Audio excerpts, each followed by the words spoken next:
PSR 24 news Maharashtra मध्ये आपलं स्वागत आहे।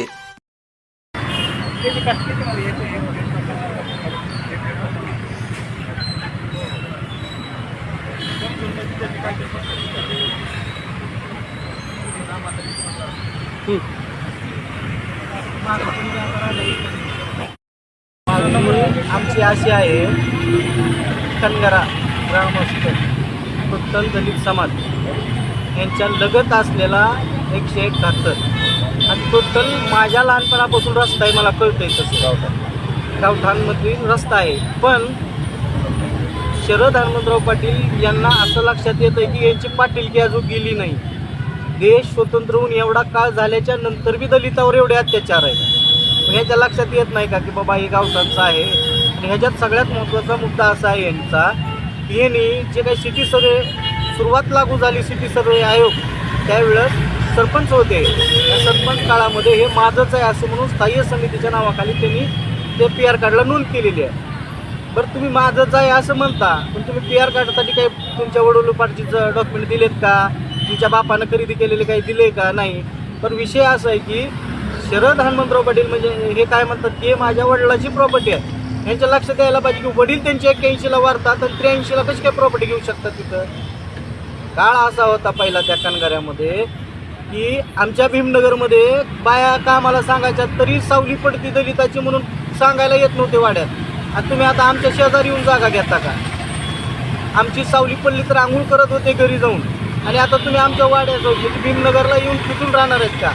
काही सुद्धा नाही। यांचा विषय असा आहे की यांच्या काळात 1961ला ग्रामपंचायत स्थापना झालेली आहे कनगऱ्याची। 2001 पर्यंत टोटल रेकॉर्ड नाही आहे। या काळामध्ये श्री शरद हनुमंतराव पाटील हे सरपंच होते, परंतु सरपंच काही त्यांचे लहान भाऊ होते। त्यांच्या काळामध्ये जेवढ्या काही नोंदी झालेल्या आहेत, त्यांच्या काळात त्यांच्यासाठी जेवढ्या काही नोंदी झालेल्या आहेत, ह्या नोंदीचं टोटल रेकॉर्ड गायब केलेलं आहे त्यांनी। आणि 81ला ज्यावेळेस सिटी सर्वे आयोग लागू झाला, प्रत्येक तालुक्यामध्ये एक गाव करत 83ला कनगरा गाव आलं, त्यावेळेस त्या आयोगाच्या अधिकाऱ्यांना फक्त यांनी उभा राहून सांगितलेलं आहे की हे माझं आहे। माझं आहे म्हणण्यानं होतंय का? होत नाही। याचा अर्थ असा होतो की ह्यांची पाटीलकी जाऊन भारत स्वतंत्र होऊन सुद्धा दलित समाजावर एवढे अत्याचार होतात हे शासनाला लक्षात येत नाही। याच्या आधी आपण माननीय पालकमंत्री साहेबांना निवेदन दिले, कलेक्टर साहेबांना दिलेलं आहे, SP साहेबांना पण निवेदन दिलेलं आहे। आता आमच्या मागण्या अशा आहेत की PR कार्ड रद्द करावं, तो रस्ता खुला करावा, आणि ह्याच्यात सगळ्यात महत्त्वाचा उद्देश म्हणजे तिथून अर्धा रस्ता ऑलरेडी ग्रामपंचायतनं केलेला आहे, तेवढाच का राहिला आहे 70/40चा? बरं, याच्या आधी का तुम्ही आणलं नाव? 2002च्या नंतर तुम्ही रेकॉर्डला येता। 83ला तुमचं रेकॉर्ड आलं म्हणजे तुमचं काम आहे, तुम्ही 83-84ला रेकॉर्डला यायचं ग्रामपंचायतच्या। मग याचा अर्थ असा होतो की ग्रामपंचायत सरकार बुडवलं आहे, म्हणजे डुप्लिकेट आहे। 83ला जर त्यांनी रेकॉर्ड झाला असेल तर ग्रामपंचायतला 1 पर्यंत येत नाहीत, म्हणजे एवढा कर त्यांनी ग्रामपंचायतचा पण बुडवला आहे।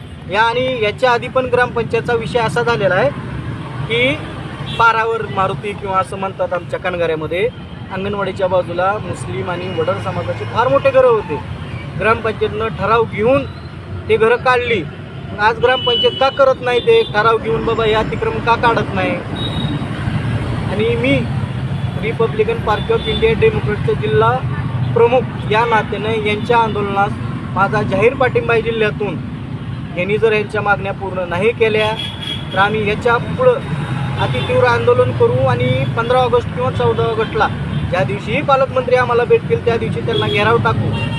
कलेक्टर साहेबांना पण सांगितलेलं आहे। आणि कनगरा गावामध्ये आज ही परिस्थिती अशी आहे, म्यूज तुम्हीज हे आता बंद होणं गरजेचं आहे। शासनाने याच्याकडे लक्ष द्यायचं गरजेचं आहे। आणि माननीय शरद हनुमंतराव पाटील यांनी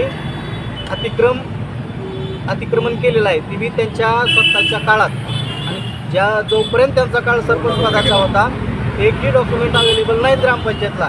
याचा अर्थ असा होतो की यांनी चुकीचं केलेलं आहे, आणि कलेक्टर साहेबांनी याचा चांगला न्यायनिवाडा करून माझ्या कनगरा येथील दलित बांधवांना न्याय द्यावा, अन्यथा या दलित बांधवासोबत आम्ही शेवटपर्यंत आहोत। याच्यापेक्षा अति तीव्र आंदोलन करू।